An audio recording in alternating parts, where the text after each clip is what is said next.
Hi, welcome back to English 111 Online. This week, we're going to finish up with our rhetorical analysis essay. So after you view the video, you need to submit your smart thinking feedback in the journal entry under the graded assignments for this week. Remember last week I told you I would ask for proof of your assignment this week, and so that's what or proof of your smart thinking feedback this week. So that's what I have done, and so just copy and paste that into the journal, and then after that add a couple of lines and tell me how you use that feedback in revising your rhetorical analysis essay. And then I'll have your feedback done by midweek on your rough draft. I'm just going to make general comments as I told you last week, but you can use my feedback, and it could be that my feedback is, gosh, you did this just perfectly fine and you're good. So, but use the smart thinking feedback, my feedback, and improve your rough draft as well as you possibly can. Make your final draft as perfect as you can, um, including looking at your MLA format. So that's why I have also asked you to look at the document that I've put on here again. That you've had this document before, but for MLA format. So let's take a look at that. One thing that I'm just going to reiterate with you, insert a page break before typing your works cited page. If you just go to the bottom of your text and insert a page break, it will take you to a separate page already for your works cited page. Make sure you have the title Works Cited centered on the very first line of the page, and then works cited entries are hanging indent and in alphabetical order. The problem with, well, it's not a problem, but the fortunate thing, I guess, is that in this essay, we don't have but one source, so you'll only have one source on your works cited page. Basic format for MLA works cited entry, I've put it back here on the document, and so you can see what goes there. But I also gave you a sample that all you had to do was substitute your author's name, your title of your essay that you were giving the rhetorical analysis of, and your page numbers would change. So the smart thing to do would be copy and paste that, make sure it's remained in the format of hanging indent, and just use that. Also, remember that works cited, using MLA works cited format, is that it's a two-part system. And so you have to make a reference to the works cited page entry somewhere in your essay. So you can mention the author's name, and that will be good enough. You can if you don't mention the author's name, but it's something from the author, then you'll need to mention the author's name in parentheses at the end of the sentence. So a parenthetical in-text citation needs to. I've given you several samples here where I made up stuff about Wes Craven and making a horror movie and all of that. But anyway, that's something that there's no need for you to miss any points on MLA format if you just follow that document. Okay, so oops, I pulled up the wrong thing. Back to the middle page. After you view all of that, get your rough draft ready, turn it in on the Turnitin link. And then after that, I've got so many of these to grade. Give me about a week to get it graded. Then the next thing to do, that's the most important thing to do this week, is get that final essay out of the way. Then read the assignment document for Project 2, Real World Writing. You do not have to submit it until next week. You don't have to submit it this Sunday night, the 3rd, but you do need to submit it by the 10th. But I know that a lot of students like to work ahead and like to know what's coming up next. And somebody who had a really great rough draft and didn't have to do much revision and turned in their smart thinking last week and everything is good for them, then they want to work ahead. So I put that document on here too. I'll look at it briefly with you right now. This is something entirely different. All the English teachers that teach English 111 are doing the same types of assignments. The rhetorical analysis, everybody was doing the exact same assignment. But this next core project that we're going to be working on, which counts 5% of your grade, is a business letter instead of an essay. Everything else we do will be an essay, but this one is a business letter. I've given you 2 research places to look here. The Bureau of Labor Statistics. This is a live link. If you click on it, I click on it. Well, it is a live link. And so is this My College Options. My clicker is not working for some reason. But anyway, the format of the business letter is provided below because you may not know how to do a formal business letter.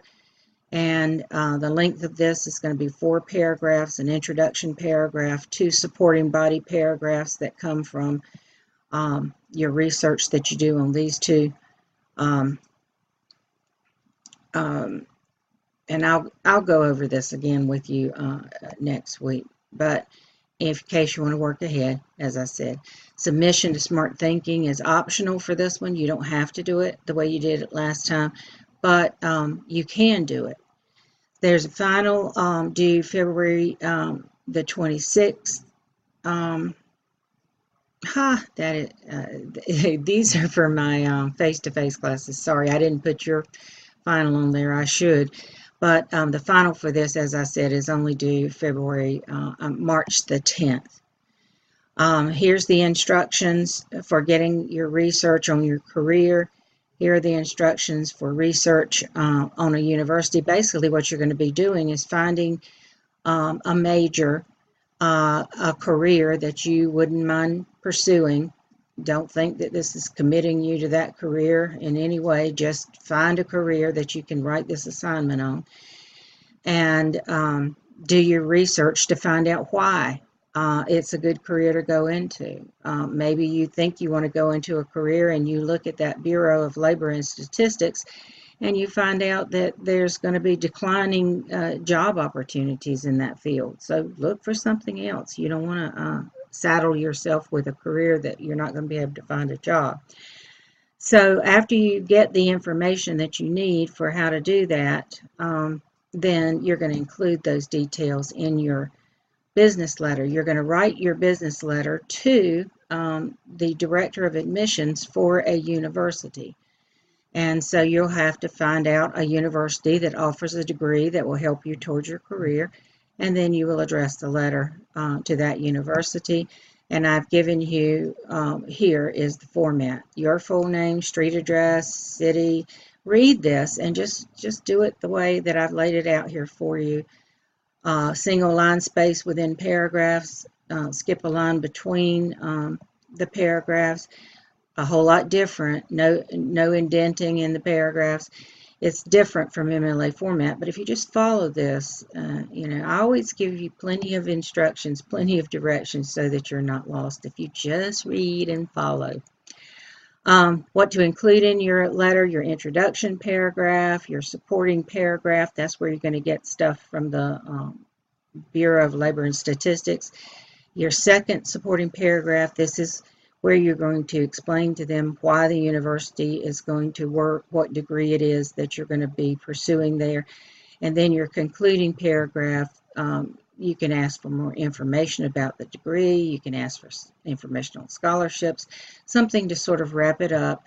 And then you could even ask for an interview so that you could come and tour the campus or find out more about the university. We're not actually going to send this. I'm the only one who's going to be reading this. So all you have to do is pretend that this is something that interests you. This is a university. I said, we're not making any commitment. Please don't email me and tell me that you couldn't find your specific job that you wanted to do. Just pick one. Pick one and do it.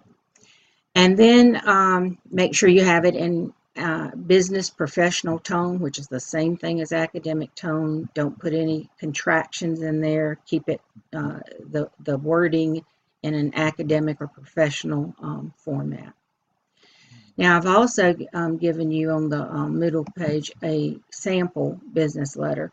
So I actually typed it out. I made up my stuff to go in here, but there's my name, address, and city, state, and zip. Skip a line, address, skip a line, direct the inside address to Dean, whoever. If you can find the name, wonderful. If you can't, just direct it to the Director of Admissions. You're going to have to, I made up this stuff about the University of the South in Durham. But you'll actually have something that is legit because you're going to look it up on the, you're going to find the university's webpage and you're going to find the information for this. Dear Dean Wiggins, we always use the title of respect and the full last name and a colon. All business letters get a colon after the salutation. And then there are your 4 paragraphs, single line spaced.